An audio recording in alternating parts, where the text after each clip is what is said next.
All right, if you're an LSU baseball fan, you have grown to love both of these guys, but I'm not sure if they've ever been interviewed together. All right, this might be a first. Of course, Tre Morgan, his father, John. We're in New Orleans, Louisiana, at a great restaurant. 6'2" Sisters. 6'2" Grill. 6'2" Grill. 6'2" Grill on Earhart Boulevard. Is this one of Tre's favorites? Well, it will be one of his favorites now. Yeah, it was my first time eating here. Yeah, red beans and rice was pretty good. Yeah, it was very good.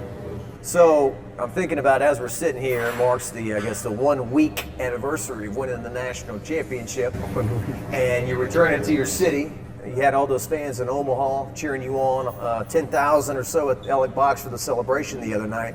What's it like to come home to your city, where you're from, and feel the love? Yeah, I'd say it's definitely a little bit different than walking around Baton Rouge. Like, I can't go anywhere in Baton Rouge right now without, taking pictures, signing stuff. Here, it's a different kind of vibe. It's, hugs, family, all that, congratulations in a different way. So it's pretty cool. And as his father, I'm sure there were some people that knew who you were, but ESPN certainly put you on the map. All these regionals and yes, College World Series and whatnot. How many people recognize you now that didn't know you before? Well, I'm home, so now it's like, hey, I saw you on TV, so it's a good thing. It's two reasons you want to be on TV. You don't owe anybody anything, and you're not hiding from anyone. So, and I don't have either one of those problems. So I was good. I'm good all the way. I'm really excited for Tre. Absolutely. You sell cars here? In Covington, Mercedes-Benz of Covington. Okay. Been with them 4 years of the 5 years they've been open. And I don't know how they got any work done, because they were all locked in on the games, each and every game as well. So it was pretty exciting. To culminate it with a win. Absolutely, John. Can't hurt business, I guess. No, not at all. Not at all. How has your life changed in the last week, month? I mean, you've always been a star player. People all know who you are. NIL, you're on billboards across town and whatnot. But when you win a championship, that does kind of move you into a new level of, superstardom to an extent. Right. I'd say I'm getting texts and phone calls from people I haven't talked to since I left Brother Martin, which is, funny, definitely, but it just shows the impact that, I don't even think it's settled in yet of what we did for the state of Louisiana, putting LSU back at the pinnacle of college baseball. I was just talking about this earlier at lunch, that we talked about it so much. We talked about winning the national championship so much that it just became regular talk, and the magnitude of actually doing it, we didn't feel that. It hasn't really settled into all of us yet, so it's definitely pretty cool. And now that you finally get a chance to sit and breathe and reflect a little bit, because in the season, especially in Omaha, I just feel like you're moving on from one thing to the next. Even when Tommy White hits this home run of a lifetime to go to the national championship, you got one day, right, and then you're right back at it to win a title. So, what was it? I remember you played them 4 nights in a row. Yes. At 6 o'clock. And then I guess it comes down to something like 8 games in 10 days. That's right. Yep, we only had 2 off days. So now to kind of not be playing baseball is weird. It's definitely weird. And man, I'm going to miss showing up to that field every day and grinding with those dudes. That's just that bond that we had from, we all knew we were going through it, but we all knew why we were going through it. And it ended up paying off. In the end, we were able to end it with a win. But yeah, I'm definitely gonna miss that for sure. The parents I speak to, it's always the cliche of we're much more nervous in the stands than I think our kid is on the field. Josh Pearson might be the ultimate example. He makes this catch where everyone's heart's in their throat. That's right. And after the game, he's just kind of yeah. How are you do you get nervous? Does your wife get nervous? Absolutely. I'm actually going through the check swings and why did he take that pitch, and I would have swung at that one, or this pitcher is dominating. I would have swung at all 3 of them right out his hand. or this pitcher is he can't find his pitcher. I can actually from the repetition that we've had over the years, I can almost see if he has the right combination for that pitcher. He has the right code to hit that pitcher that's up there, or that pitcher has his number. So yeah, my nerves are a little jumpy, but not for the reasons of being just fearful of him not having success, but more of, did he crack that code? Can he crack the code that we on all these different workout and regimens that we've been through? Now, you were a college quarterback. Yes. You played at a college in Atlanta, you told me? Played Division II Morris Brown College in Atlanta, Georgia. Yes, absolutely. Okay. And there was a time where Tre might have played quarterback, but the whole putting the hands under the center, you want to be in that shotgun. That is correct. I taught him. Go ahead, tell him that story. No, I mean, he taught me everything I needed to know to be a quarterback. I knew coverages when I was just starting. And, I mean, we get to the park, we get to Lakeview Playground, and they send you to, your position that you want to go play at. And obviously I go with the quarterbacks, and we're doing drills first too, with the air center, doing drills, throwing it good. And then we start running the offense, and I'm first up, I give the play, and they tell me where I got to go stand. And I kind of look at the coach like, you serious? Like, sort of thing. Like, I go there. And I couldn't do it. I literally couldn't get my hand down there and receive the snap. So I went to play wide receiver. That was it. That was the end of it. That was it. 2 years of work. Yeah. Flushed on the snap. Well, certainly you made the right choice. Can't argue with the path you've taken. And then in a new era too, where you're an NIL, athlete. I think Gordon McKernan, who was the first baseball player he signed, right? Right. I was talking to your agent a little bit, and not to bore people with money and whatnot, but the opportunities now for college athletes like yourself, they may even be greater in some aspects than the professional level.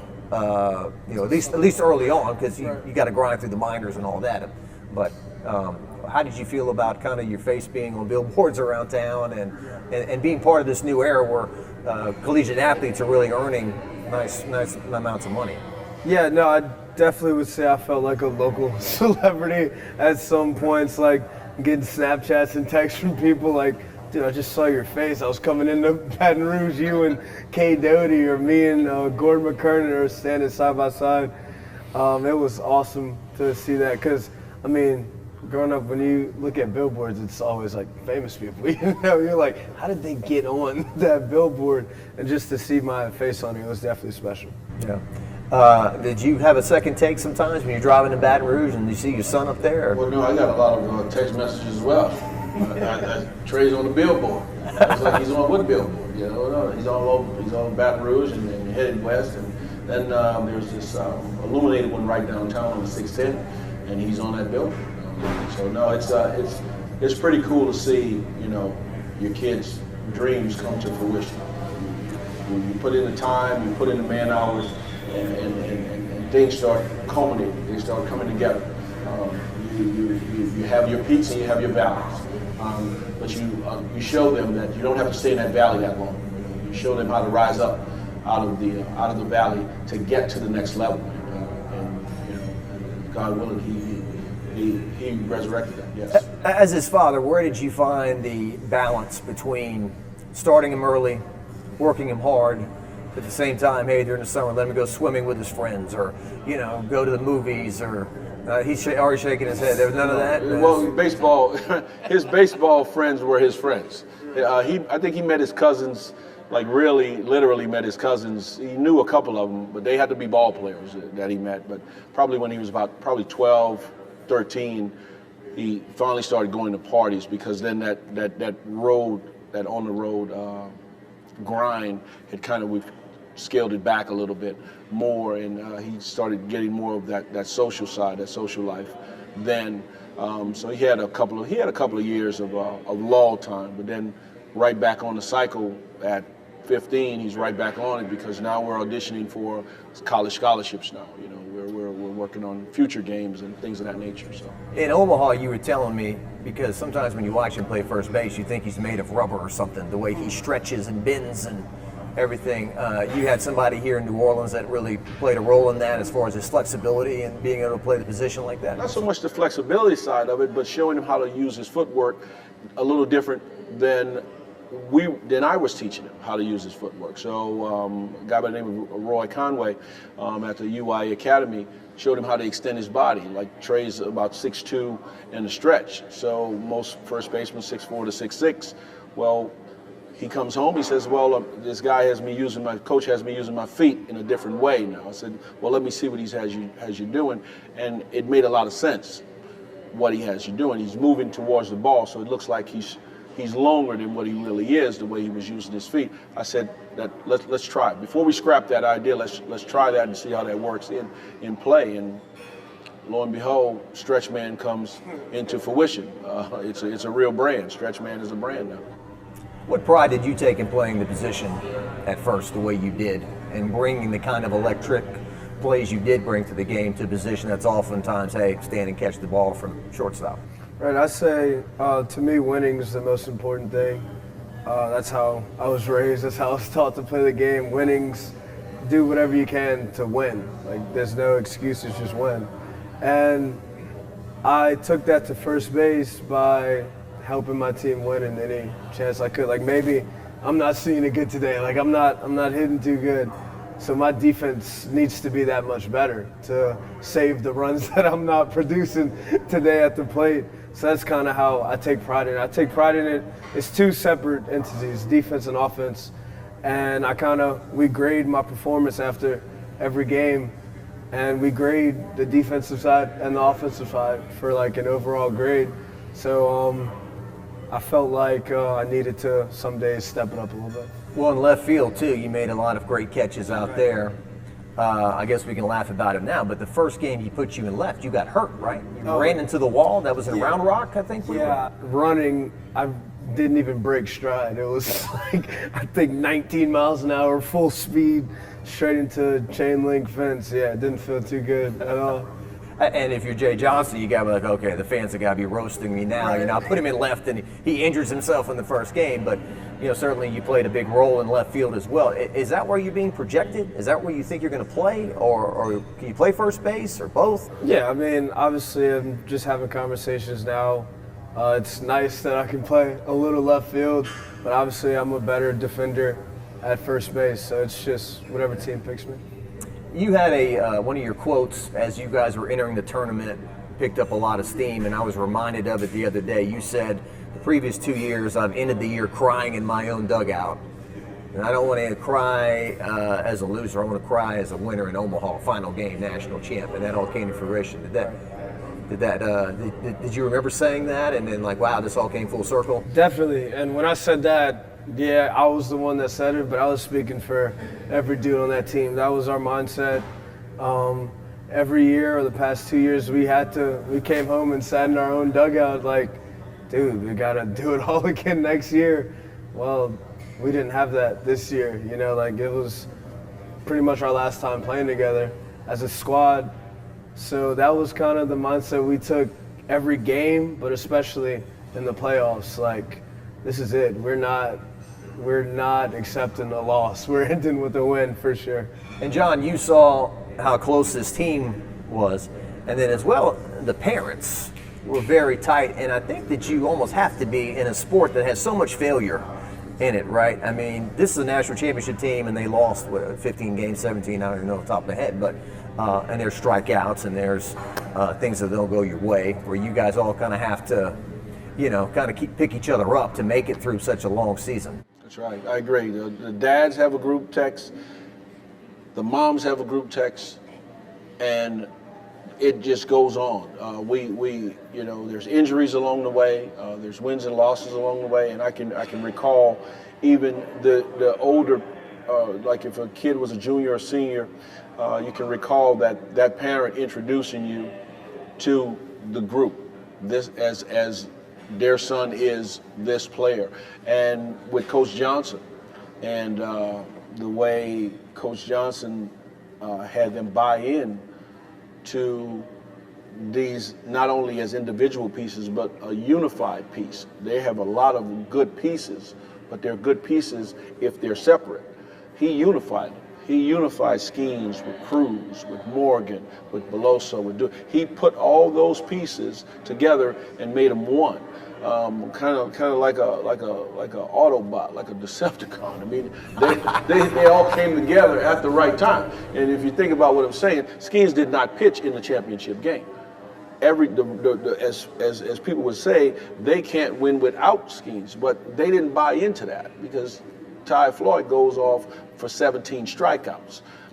And then you turn around and you bring in Riley Cooper, who's like the plug. He's literally the plug. Like you put him in any situation to stop the bleeding, and this guy literally ties it up and say, hey, get him to the paramedic. He'll make it. We can make it. Put some runs on the board. So yeah, we all came together at the right time. The parents, the parents, we're grown. We're grown. We're in life. But to see our sons do it the way they did it, and buy in the way we bought in as the parents, that was incredible. Well, and I also think of like when you come to LSU, you know what you sign up for, right? It's the double-edged sword of there's going to be more media than any school you ever play at it. But with that, if things don't go well, you might have to block some things out. But I was thinking about Jordan Thompson's family having to be up in the stands for 2 weeks and not going the way it went, and probably the things they heard around them and whatnot. And you know, for him to finally come through in that last game, and that's what people will remember the most. You know, he'd be celebrated for putting that first run on the board. He had 3 RBI in the last game. But that's baseball and that's life, right? I mean, you got there's some tough days. Well, that's an excellent name, because the parents didn't back away from Jordan. The parents stepped out and brought the fan base in on Jordan. But they looked at, if you look at the first time on the second era of one of the Florida game, 24-4, Dugas, the captain, came over to him and patted, hey, it's going to be all right. Then you have your head coach, who has everything on the line, say, first question, before the question is even asked, from what I understand, I'm not benching Jordan Thompson. He started. Now, what's your question? What is the question? Because I'm starting Jordan. Jordan started. And Jordan had a great year. Think about it. Coming off of his sophomore year to this year, he had a great year. I mean, so, you know, that game, it landed on him, but he was able to shake it because of the embodiment of the team. And he does things that the average person can't do. The photo Air Jordan, where his feet are like 5 feet off the ground, he's throwing to first base. I mean, his arm is literally like a rifle. You know, the way he fires to first base, and second base, and whatnot. And your teammate, Alex Milazzo, had a real powerful statement after you guys won the national championship. He said, I told Jordan before the game, if you need somebody to believe in you, look at me, because I believe in you.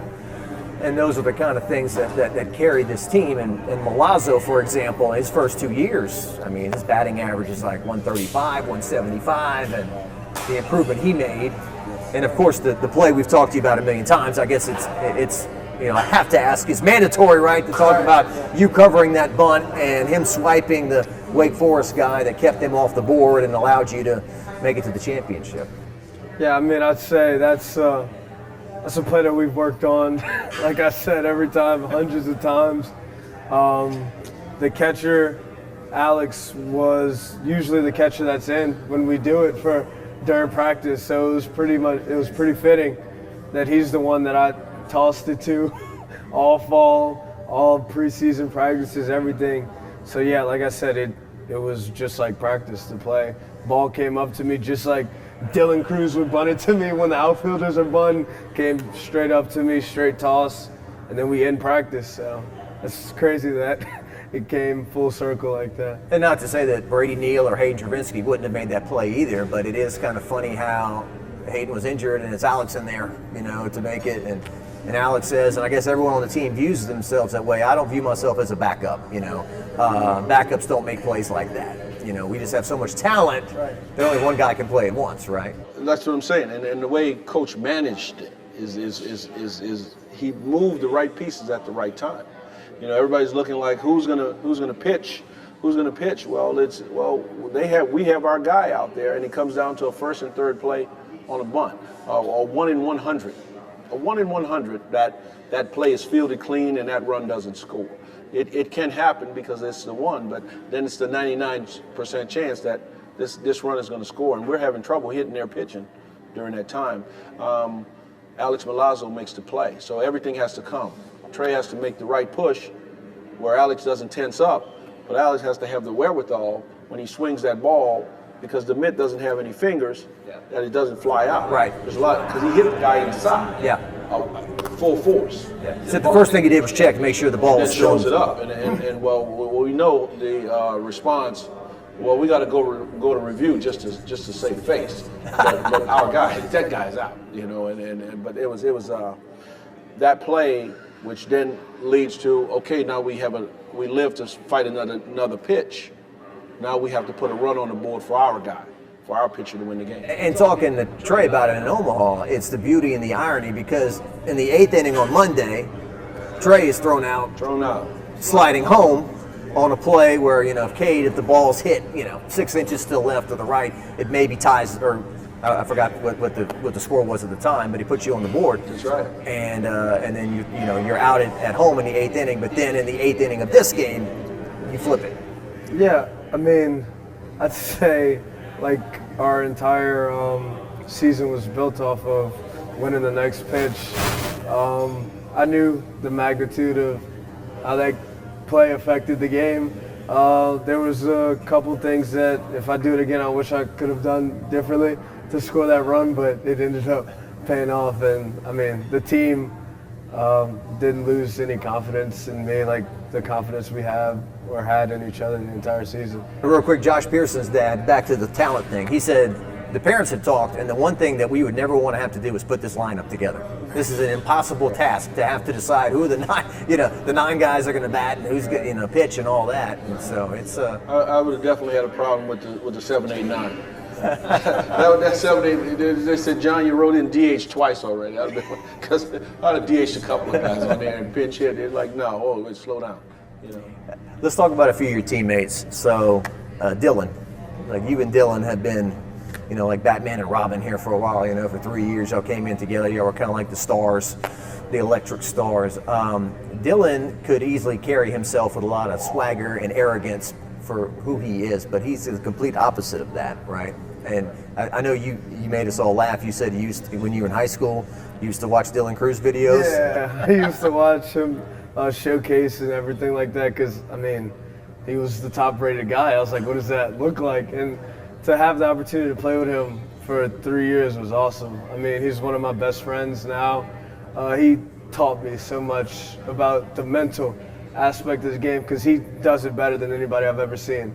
You never see him get too high. You never see him get too low. He always kind of stays even-keeled, and he taught me how to do that, really, how to perfect that part of the game, because if you get too high, this game will humble you real quick, but if you get too low, then you don't enjoy the highs enough. So he definitely positively impacted me. You couldn't have written a better script, right? He smokes that triple and slides into third, and all those fans come to their feet, Yeah. And I think he singled again after that, right? We thought that was going to be his last at bat, but he got one more. He got another one. And then Paul Skeens, perhaps only 1 year at LSU, but perhaps the greatest pitcher in LSU history, doing things that people have not done. I mean, no one throws 100 miles an hour in the 7th, 8th inning. Right. And that's just a credit to how hard he works. Baseball's his everything, just like every guy on this team. And he's the first one to show up to the field, last one to leave. Like Cade Beloso said, joking around, he walks into the locker room pointing everybody out like, I worked harder than you today, harder than you, and he's not lying. He outworks every single person in that locker room, which makes us kind of have to step up our game to try to meet him, because his work ethic's definitely the bar. And Jay Johnson at a press conference late in the year said he could have hit 20 home runs in this lineup, to which I'm sure a few LSU fans were like, dang it, why didn't he bat? But it was, to quote, is a Raising Cane's do one thing and do it well, right? Just pitch. Go pitch on Friday. Right. And you're going to get a lot more sleep here than you did at the Air Force. Right? My story about Skeens was I called Tre, and as we made progress through the years, I said, hey Trey, how's the team looking? He says they're looking pretty good. I said, how's the transfers looking? He says, Paul Skeens, he's over at first base working out with me. I said, really? Is he that good? He says, Dad, whatever he can't do, whatever he see me accomplish on the field, and he doesn't do it, he'll come out earlier than me the next day to show me that he can do it now. So I got the chance. Paul actually batted in the fall. I said, nah, he can't. He said, he can't be. I said, yeah. He said, Dad, you got to see this guy. He's the right-handed Showtime Ohtani. I said, really? So I drove on up, watched one of the fall practices, and he launches one about 4:15 into the stands. And then he gets up there on the mound, and he's throwing darts, and he strikes out the side. And I went on back home. I said, Shalita, you got to see this guy. You got to see it. I said, this. She said, real? I said, yeah, he's the real deal. Paul Skeens can hit. If Paul Skeens, with the right organization, he is Showtime Ohtani. But his value to LSU was just so magnified on that mound that, you know, you had to pitch him because you had multiple guys who could play the other positions that he could play. But yeah, he's a great one. Dylan Cruz, of course, like you said, came in with Trey, along with Jordan Thompson. Those guys, I call them the big three. They were Paul Maneri's guys to really give Paul a really good exit. So I was glad to see Coach Maneri there when he saw his little freshman class, his last freshman class, take it over the top. You know, Edwards took a little injury. He was one of them as well. And yeah, it was fun to watch.